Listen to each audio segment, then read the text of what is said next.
Ես պետք է խոսամ աղոթքի մասին,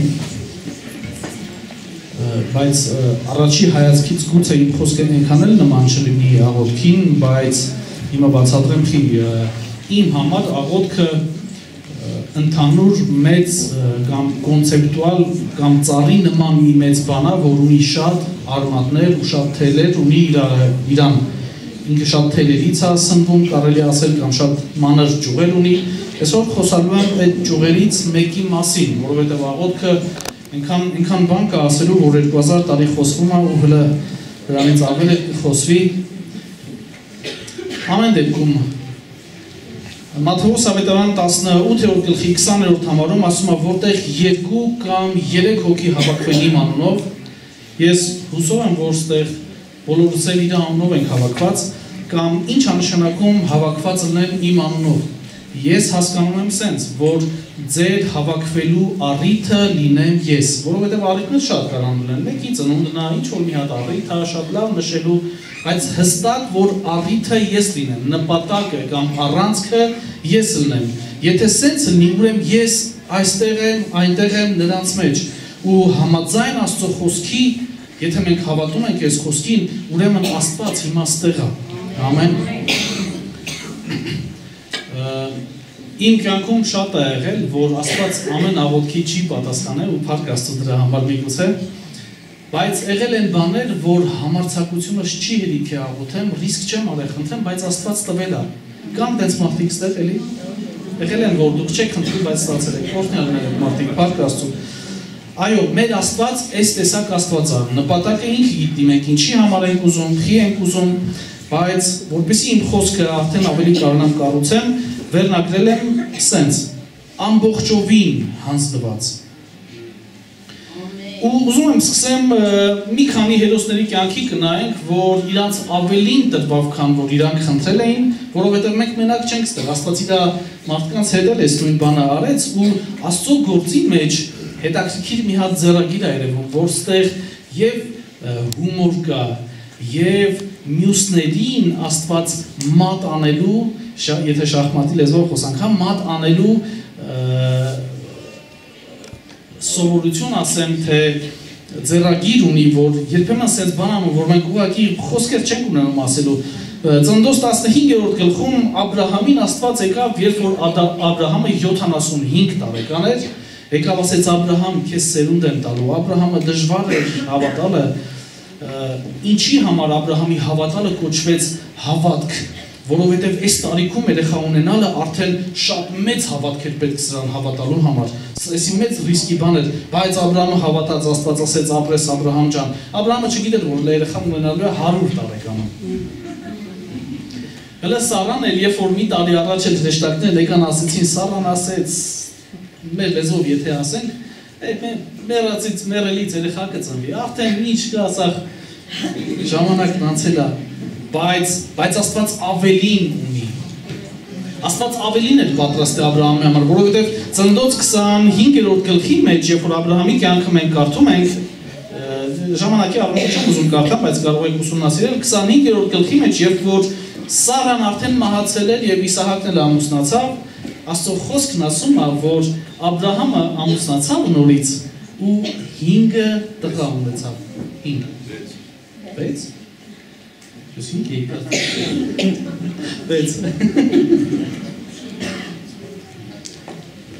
Եվ գիտեք հումորը որն էր, որ միգուցե այս բանը գրված չի, բայց ես ենթադրում եմ, որ Աստված Աբրահամին ասում էր Աբրահամ ջան, այդ դու մտածում ես իմ հնարավորության սահմանը քեզ 100 տարեկանում երեխա տալն է։ Դա տենց ես մտածում։ 6 երեխա տվեց։ Հաջորդ հերոսուհին Աննան։ Մի հատ մարդ 2 կին ուներ, մեկը զավակներ ուներ, այն մյուսին մեր լեզվով ասած, էլի բսկտում էր, այս մեկը չէր ունենում, չէր տալ, Աստված չէր տալ երեխա։ Եվ ես ուզում եմ, որ մենք միտքը չկորցնենք, իմ խոսքի բուն վերնագիրը ամբողջովին Աստծուն հանձնված։ Աբրահամի կյանքում մենք տենում ենք, թե ինչքան էր ինքը Աստծուն հանձնված, որ Աբրահամը մեծ տնտեսության, Աբրահամը մեծ մարդ էր, Աբրահամի հետ թագավորներն էին հաշվի նստում, Աբրահամը շատ հարստության ունեցվածքի տեր մարդ էր, բայց Աստծուն հանձնված ամբողջովին եւ Աստված Աբրահամի կյանքում այնպիսի հրաշքեր արել, որ զարմացած են, որ մինչև հիմա նույն Աննայի կյանքում երեխա չեր ունենում եւ Աննայի աղոթքը Աստծո առաջ այնքան դառնագին էր Աննայի լացը, որ քահանայապետը նայեց, ասեց, այդքան չխմեի դե Ես ինչ ա քո վիճակը, բայց Աննան ասեց ես հարբած չեմ, ես իմ սիրտ Աստծո առաջ եմ բացել եւ Աստված էլի զավակ պարգևեց եւ Աննայի աղոթքից հետո ուզում եմ որ մենք առաջին թագավորած առաջին գլխի առաջին երկրորդ համարի մեջ ա գրած Աննայի մասին, բայց երբ որ Աննան աղոթում է եւ ասում է, որ ես իմ սիրտն եմ բացել Աստծո առաջ, եկեք սենց ասեմ, էլի բանավոր ասեմ, ուրեմն երբ որ քահանան նայում է ու Աննային ասում է, որ թող քո բաժինը Աստված տա քեզ եւ բացի այն խոստումի երախուց, որ Աննան Աստծուց փափագում էր ընդամենը մի զավակ, եթե ինձ մի արու զավակ տաս, քեզ կնվիրեմ, ու Աննայի աղոթքը փոխվեց սրանց հետո առաջին հակառակ գիրքը ասում է, որ Աննան հաց չէր ուտում, լացում էր եւ Աննայի ամուսինն էլ ասեց, ես այդքան լացում, միթե ես քեզ զավակներից ավելին չեմ։ Այս տեսակ ինքը իր կողքը տղամարդ ուներ, բայց դարը լացում էր։ Եվ ինչ արեց Աստված Աննայի կյանքում։ Նույն հրաշքը, երբ որ Աննան ամբողջովին հանձնված էր, դեռ 5 երեխա էլ Աստված տվեց Աննային։ 3 տղա եւ 2 աղջիկ։ Հաջորդ հերոսը Սողոմոնի կյանքը։ Սողոմոնը դարձավ թագավոր եւ Աստծո առաջ շիտակ էր քայլում, ես չեմ ուզում խոսամ, որ հետո սխալվեց, հետո թեև ապաշխարեց, ամեն դեպքում սկիզբը շատ լավ էր Սողոմոնի եւ Սողոմոնին երազում Աստված եկավ գիշերը ու ասեց Սողոմոն ջան, քեզ ինչ տամ։ Ինչ ես ուզում, որ քեզ տամ։ Թագավոր էր։ Գիտեք, երբ որ մենք դառնանք թագավոր, քանի դեռ թագավոր չենք, օրինակ, եկեք պայմանական sense մտածենք։ Մենք հիմա կարող է մեր ցանկությունները ուրիշ լինեն, մեր նպատակներն ուրիշ լինեն, բայց այն պահից սկսած, երբ մենք դառնանք թագավոր,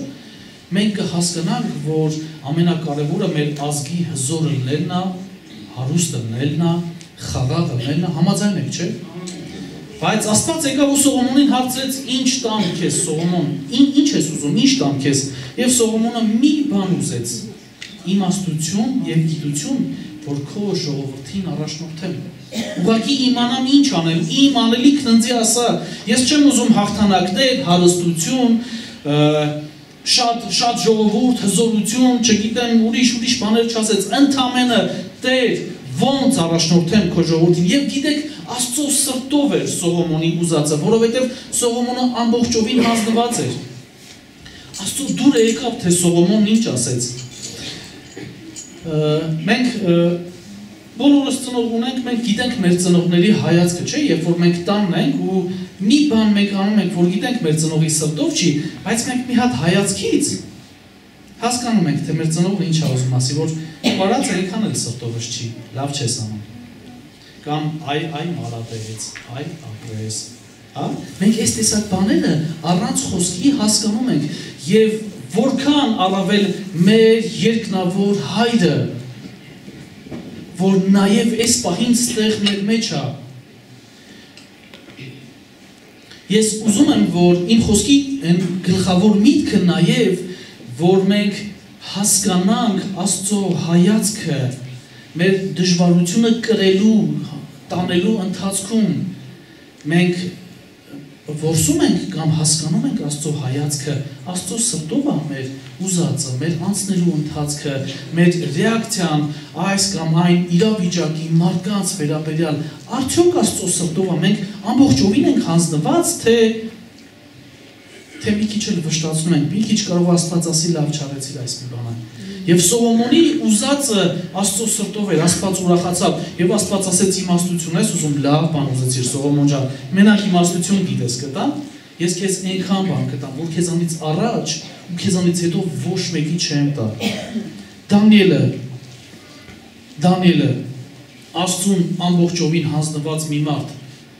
որ գերի էր այդ ժամանակի աշխարհակալ պետությունում ինքը գերի էր, իրան գերի էին տարել այնտեղ, ուղղակի որպես խելացի տղա, որպես դիվանագետ, հա, որոշներին ընտրել էին, որ ինչ որ հարցեր իրանց հետ վերցեն դնեն, որովհետև թեկուզ գերի են, բայց այդ ազգի հետ իրանք ասելիք ունեն, անելիք ունեն, մի քանի ընկերների հավաքել էր, Դանիելին ու իր 3 ընկերներին, եւ իրանք ամբողջովին Աստծուն հանձնված էին եւ այնքան հանձնված էին, որ անգամ կրակը գծվան իրանց սկզբունքներից, իրանց արժեքներից, իրանք այնքան հետ չկայնան, որ առյուծների գուբը գծվան։ Բայց Աստված ասեց, Դանիել ջան, այդ մտածում ես իմ հնարավորությունը այդքան էր, հա։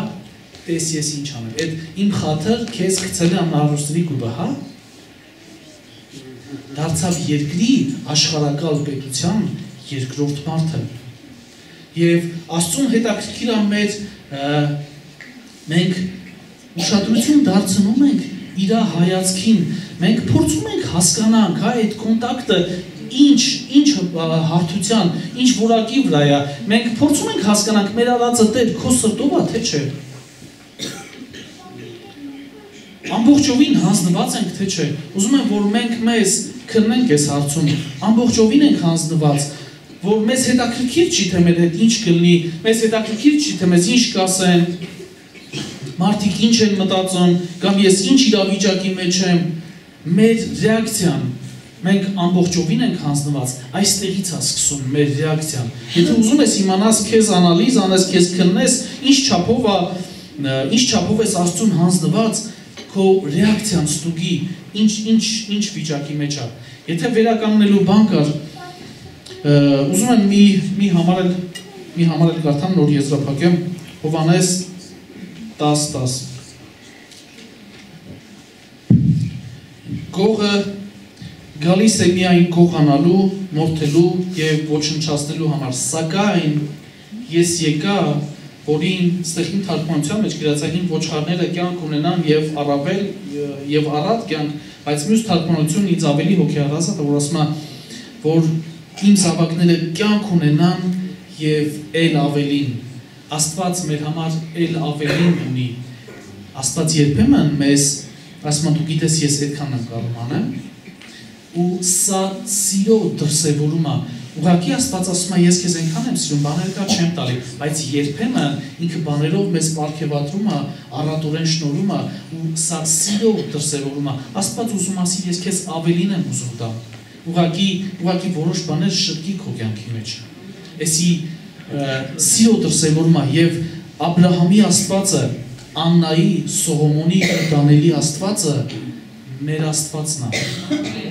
ինքը չի փոխվել, իր ձեռագիրը չի փոխվել ու չի փոխվի, երբեք չի փոխվի ու շուտով մենք կմիանանք, ամեն